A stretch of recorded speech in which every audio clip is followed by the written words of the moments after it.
Y'all know I normally try to get these lives in when I'm on the CTA, and yeah, man. Let me tell y'all, man, it's still Shot bullshit that I'm going through.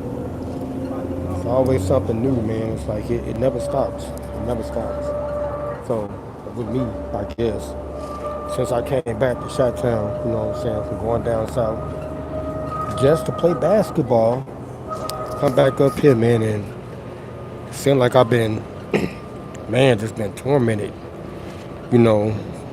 And all I wanted to do was just play basketball. That was the whole point of me coming back to the crib. You know what I'm saying? I think I was gonna get embraced, you know, and just let me do what I was born to do. Okay, entertain, etc., etc. But anyway, as y'all know, it's been a turbulence since I've been back here, man. It's never been smooth, you know, and I don't understand it. And then, you know, I don't want to down the sisters and stuff, man, but they really hard on the brother, man. I don't understand it. I help him so much, you know. Even like I was helping my little friend, rest in heaven to Anjanae Easter. She was killed Sunday night on 47th and State Street. I don't know too much about, you know, the headline and stuff. I just heard via my coworkers and stuff like that. Just, you know, just telling me the news and stuff, and you know, and man, it's like I'm still kind of like shocked, man, that she did. You know, that she not here. And she was a young lady, man. She was, you know, aspiring to do a lot of great things. I think she said she wanted to go back to school to be some type of medical technician or something like that. But you know, I was trying to mentor her. I was mentoring her, you know, for about a whole year. You know, since she started working with us. You know, and it's like when she first came aboard down there. You know, she was kind of like a knucklehead, and you know, she was, you know, they millennials, they the new group. You know, kind of out here in they pack and stuff, and you know, she was kind of wild. You know what I'm saying? And you know, I just took under my wing and you know did the same thing that they did to me when I first got downtown to the Art Institute. You know, I got groomed by my mentor Alex Davis. Shout out to my mentor Alex Davis, and he showed me the ropes, man. He showed me how to deal with downtown and Chicago, okay? Because that's it's real cutthroat. If you ain't never been in this environment, it's um, it's not for the weak-hearted. Only the strong survive. You know, that was our thing coming out of Wendell Phillips, right down here on 39th Street. Is where I came from. You know, basketball star. You know what I'm saying? In my time in the 90s and stuff.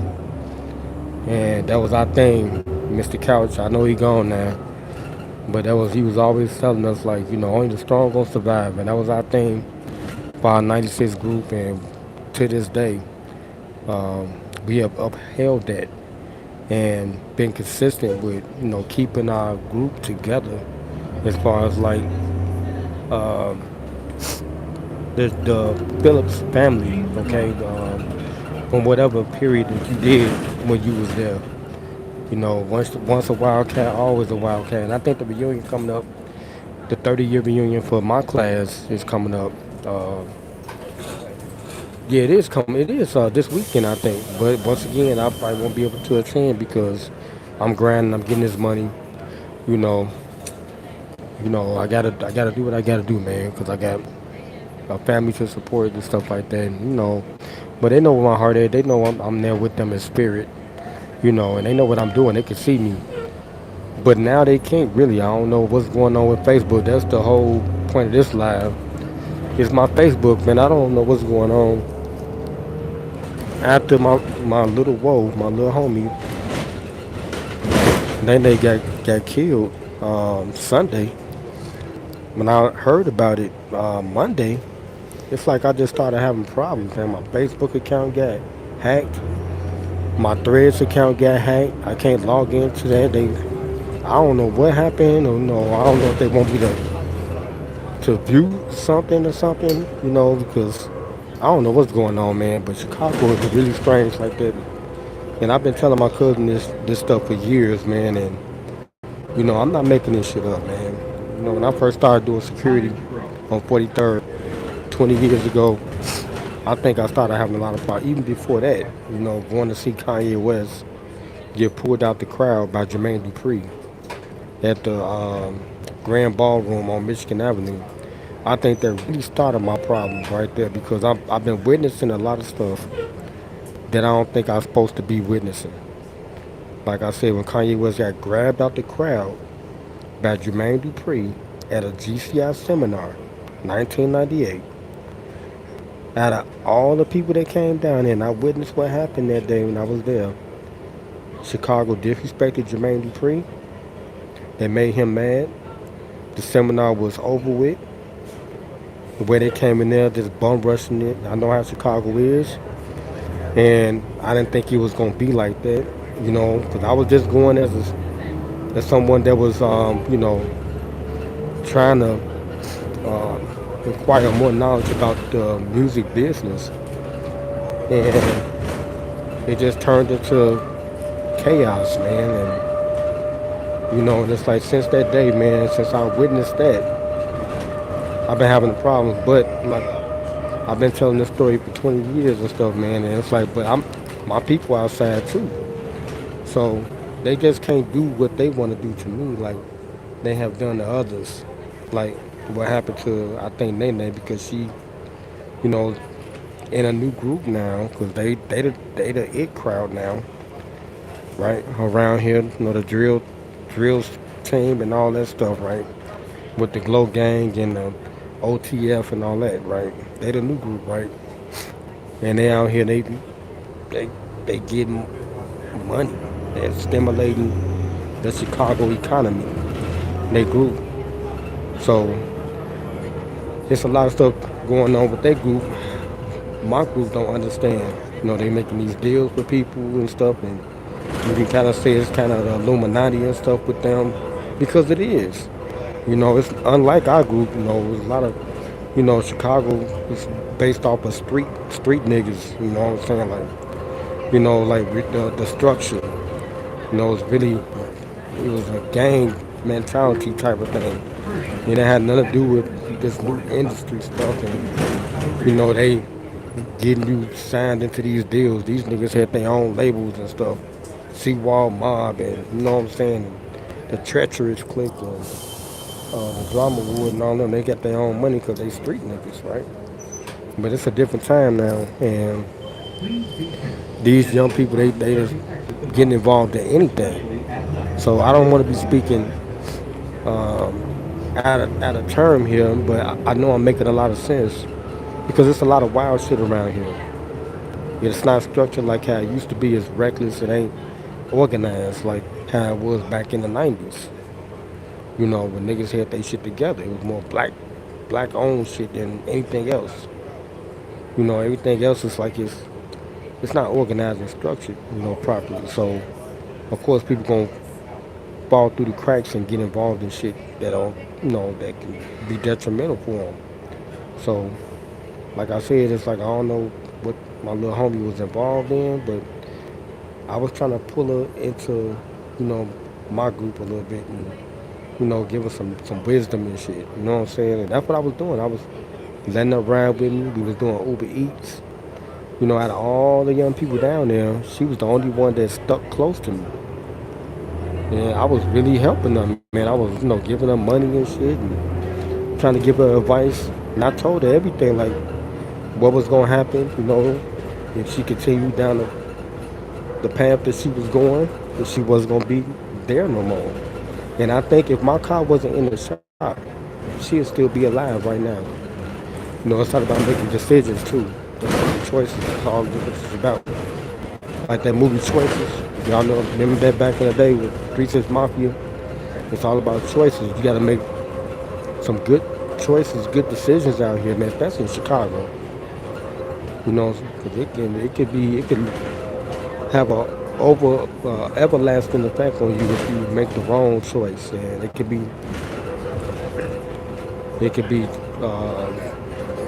what they call it,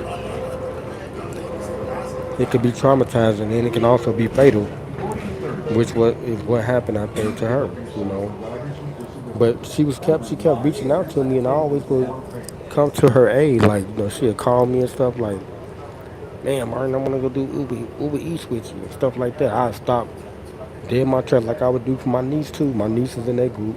They're millennials. They in their early 20s. I know what they going through. I would stop with her, my daughter, and my niece. The only three young women, young people I would stop for. I would dead hard. I just come to their aid where they at, and just grab them. And she will always do that. And it's like, yeah, it stopped me from getting money. And sometimes it's not always a good thing to get money because money ain't everything. You know, sometimes that time, helping somebody or just being with somebody is more valuable. You know what I'm saying? And I did spend a lot of time with her. I didn't get a chance to meet none of her relatives like that besides her little niece. I dropped them off at a daycare center. But, you know, I know her spirit is where it needs to be now.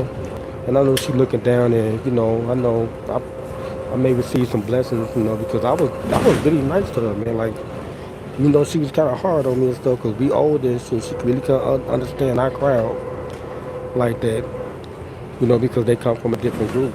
That's why I was trying to explain to my coworkers, especially my peers, and then some of the opinion leaders down there that it's like these jobs don't understand. Like, this is a social media era.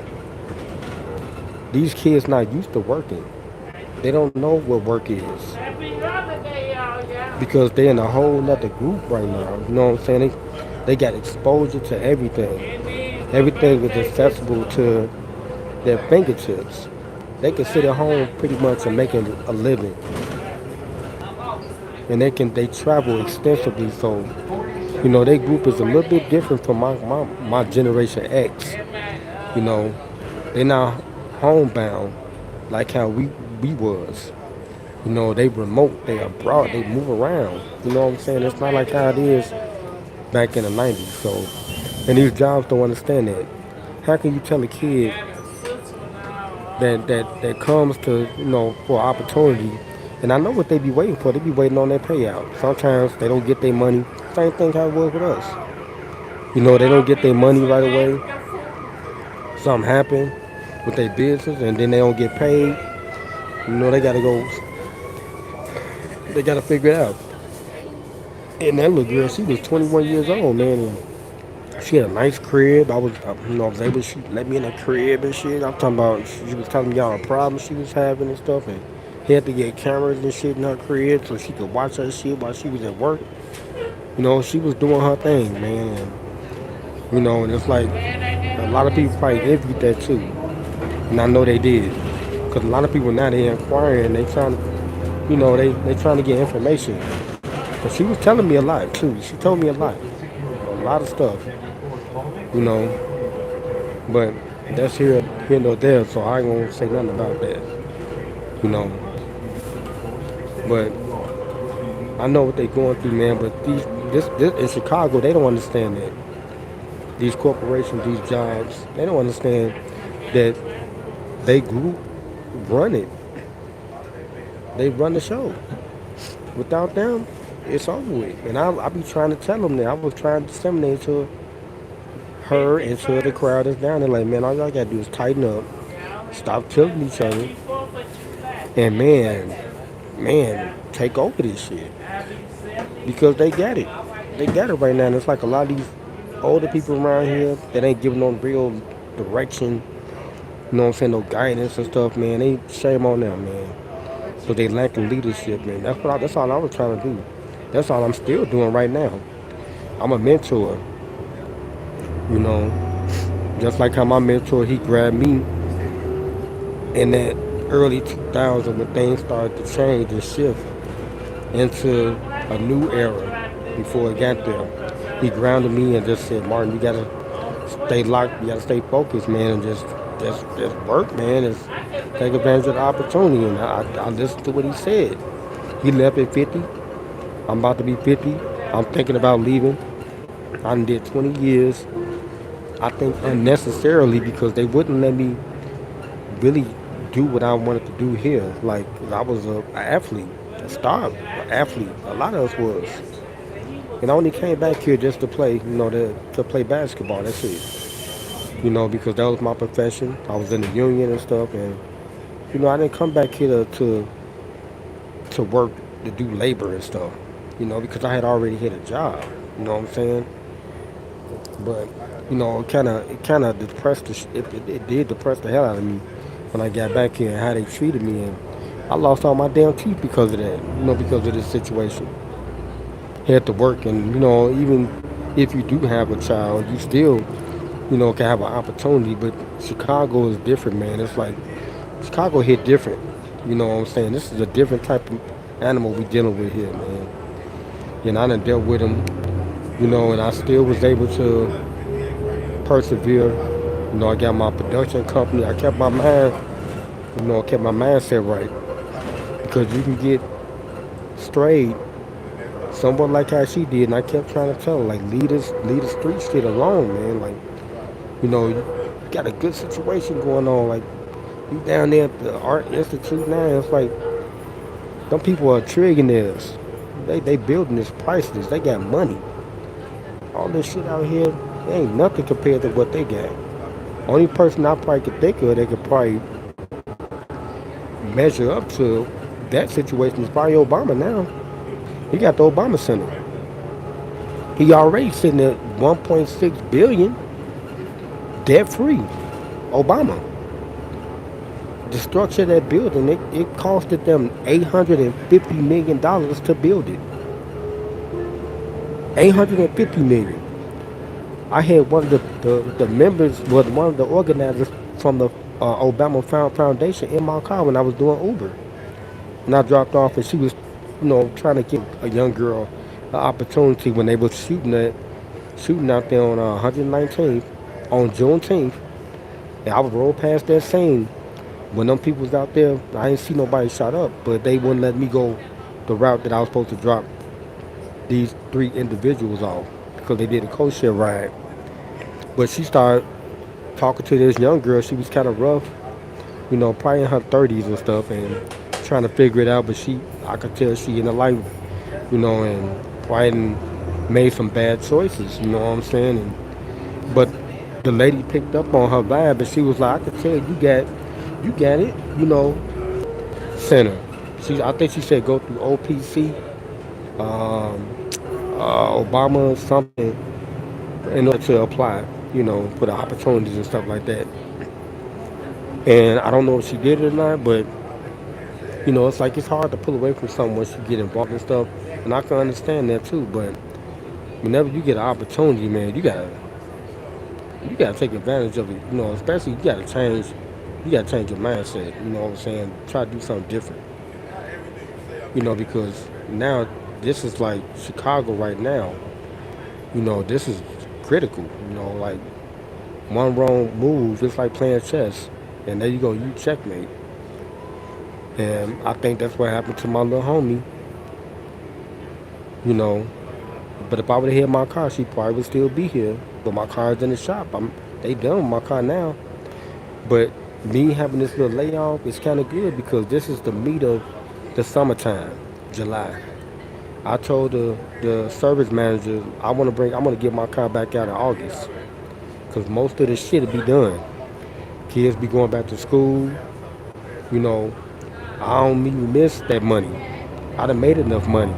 Sometimes, like I said, you can't be greedy. You know, when you're taking advantage of an opportunity, and sometimes all money ain't good money. So I know it's gonna be a lot of bang bang shoot 'em up type shit.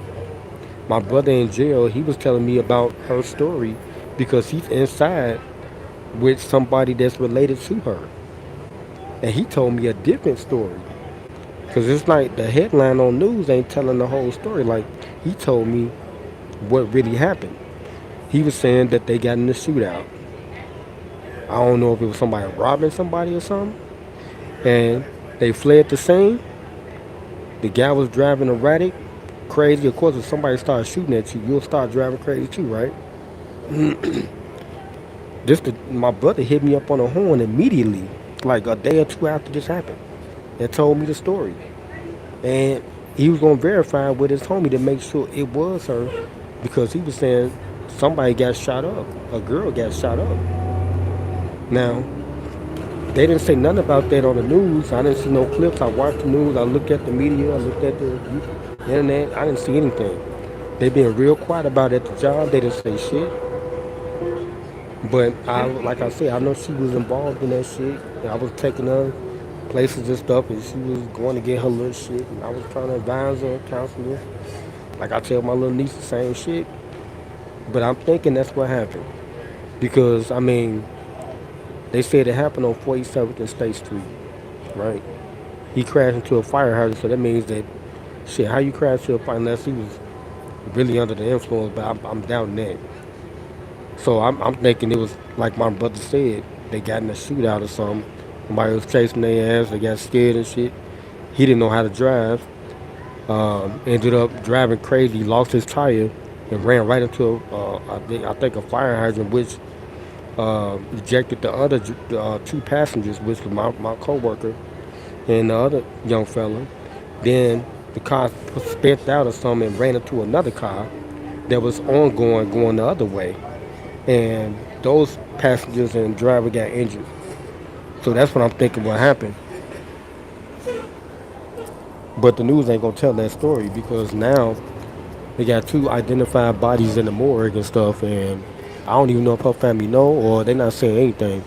Because I would want to go to the funeral, man, because pay my respects to that young lady because I was there for her, man. I was helping her out, and everybody know that. That's why they coming to me now at the job. Everybody coming to me, inquiring about stuff, and then I don't know what's going on, but I got an idea of what's going on because I got a different, uh, uh, I got some different information. So I'm pretty sure what my brother was telling me is kind of accurate because he was saying it was it happened around that same time. It was like two incidents. One was over here by the Obama Center, right over there by I think Hayes Drive or something like that. Same type of incident. So it probably was some shit going on that night. You know what I'm saying? They moving some work or something like that. I know how Chicago get down, man. I was out there with my cousins them back in the day. So I'm pretty sure that was the situation. And me being around that young lady, I'm thinking, I know what she was involved in and stuff. And she was telling me they was kind of on her ass and shit. You know, certain individuals and shit, and I was helping out. She was owing money and shit like that. So, but anyway, man, I'm finna get off the bus, man. Make sure y'all should come subscribe. But if anybody know how to fix this Facebook situation, man, holler at your boy, man. I don't know what's going on, man.